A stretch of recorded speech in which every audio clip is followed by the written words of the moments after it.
This is a special tribute to Rosalie Alina. Oh, sister, you were the one appointed by God to be a mother to me.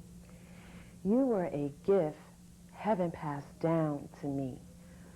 Oh, sister, how time has passed between the two of us, and the time that once was is no more in our lives. Everything else may have come and gone, but I am right here with you to weather the storm. Oh, sister, forget about the many mistakes and the terrible, terrible heartaches, because still you are my sister. Be at peace, my sister. It is human to make mistakes, and errors you have to learn to forgive. Oh, sister, you have stood the test of time. Now you can live with a peace of mind. Oh, sister, the love that you had for me, I had to stop to say thank you. For you sacrificed your life for me when no one else, and I mean no one else, wanted me. Oh, sister, you are the special one. You were a mother to a child that you did not even conceive. But God, he had you in the plan, because you were the mother for me. Oh, sister. Kidnapped away from freedom. Security gate at the front door, security gate at my back door. 3 deadbolt locks on every door. Iron bars covering my windows, security system, alarms installed everywhere. In the house, at the job, at the corner grocery store, and even in the church house. Another alarm in my car. Alarm City. I'm not the criminal. I'm not armed, but I'm alarmed.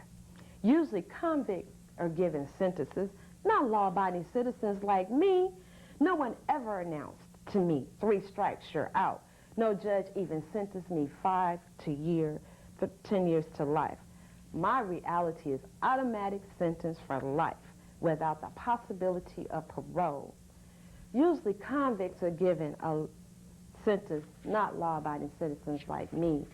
My address is not San Quentin, Santa Rita Prison, Jamestown's Folsom State Prison, and Vacaville State Prison, or a local jail, or any other correctional facility. But staring at all these bars around me reminds me that I have been kidnapped away from my freedom. My residence is where I am supposed to be free. Not anymore, because I have been kidnapped away from freedom. Don't cry. Oh, Mama, don't you weep, because your darling son has turned to the streets. The streets don't care, and I know it's not fair. But see, he chose to go out there. Your son is so high because of his choice.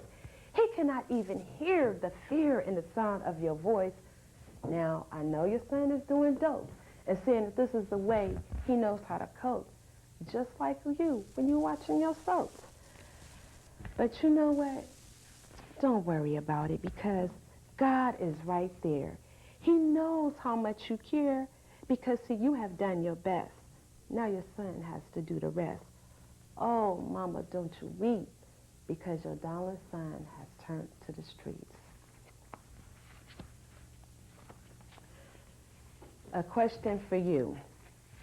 Are all crimes really wrong when society makes it necessary and enticing?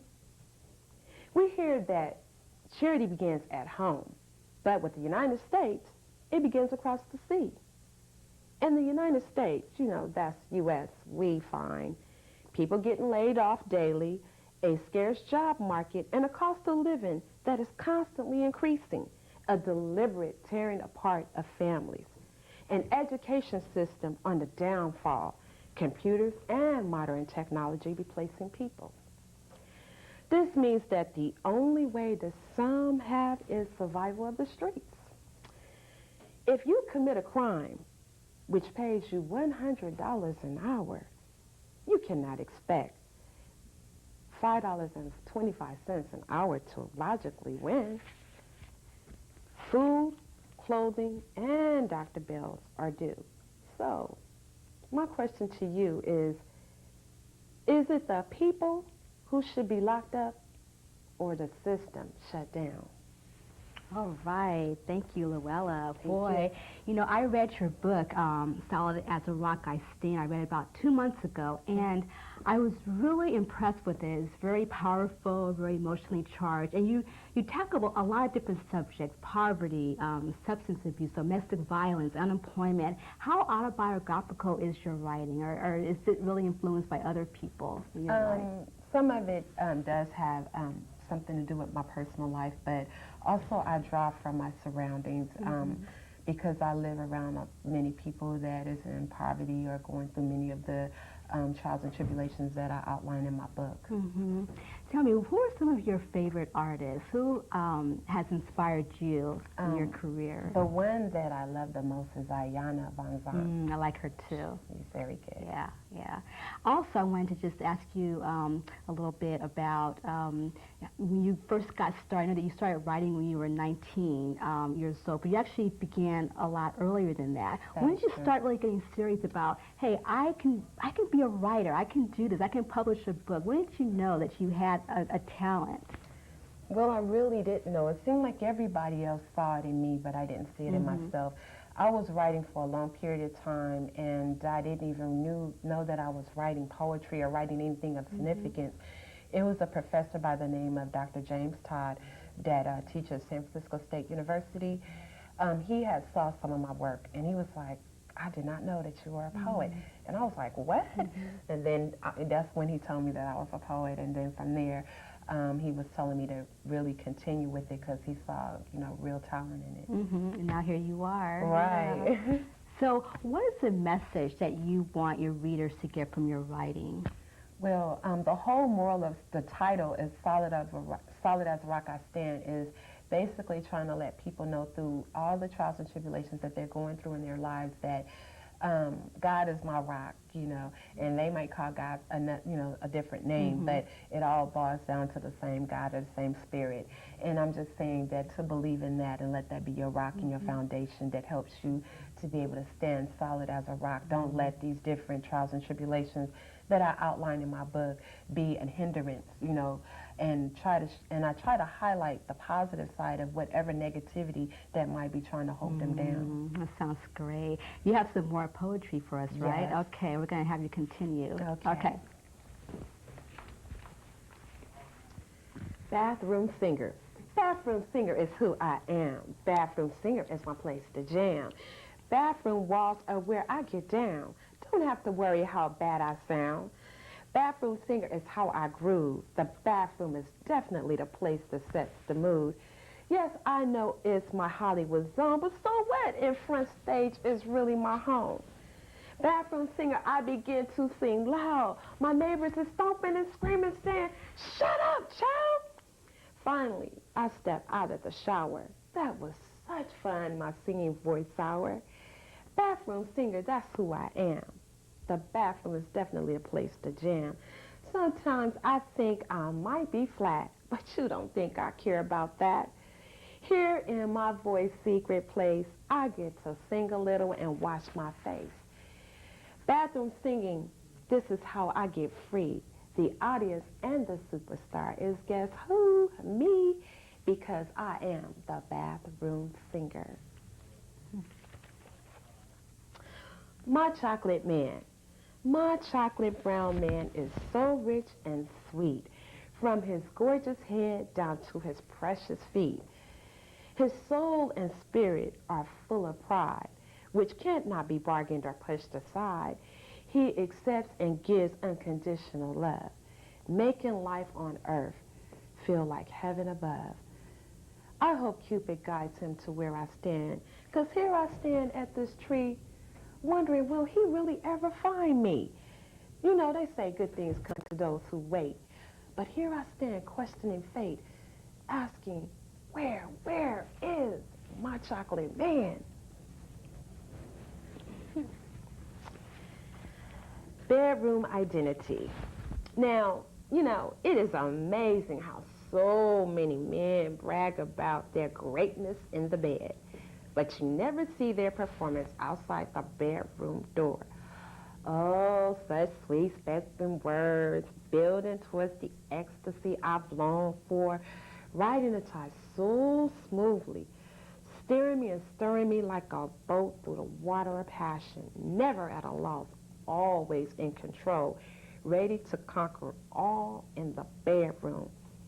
But you know, somehow though, that day-to-day living of a successful love affair is an impossible challenge.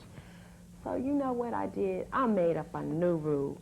No entry to my bedroom until you have properly identified yourself as a man outside my bedroom door.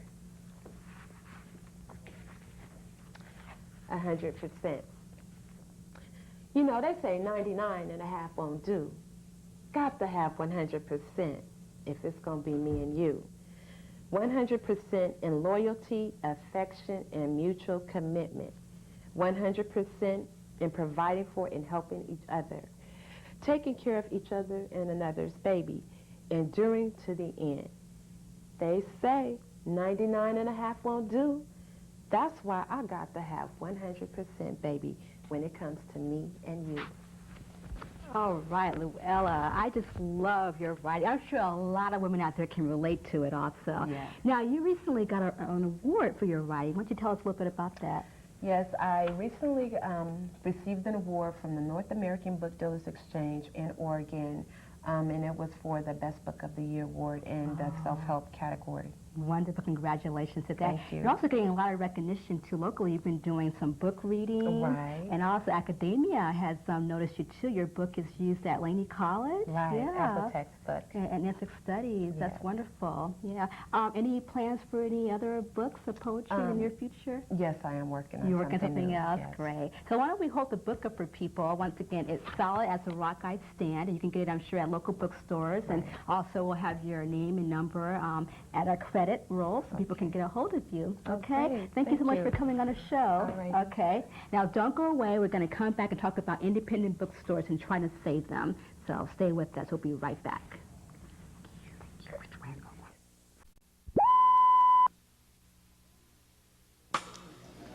In my mind, I'm visualizing my chocolate man. My chocolate man is so sweet from his gorgeous head down to his precious feet. My chocolate man has pride that cannot be bargained or pushed aside.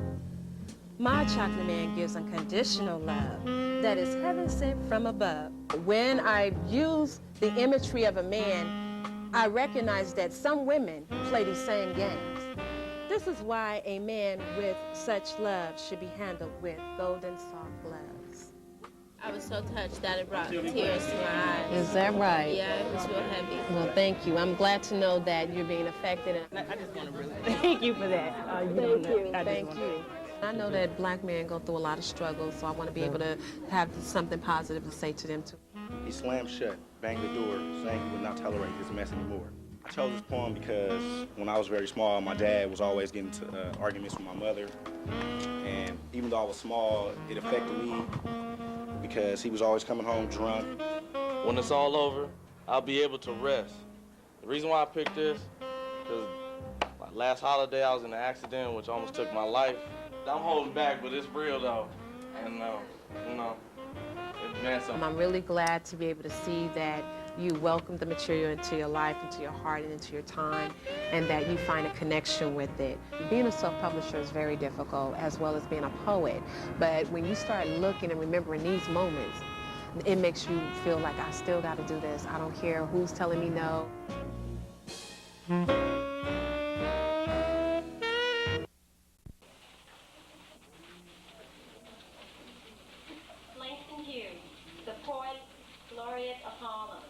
is remembered as the leading poet of his race.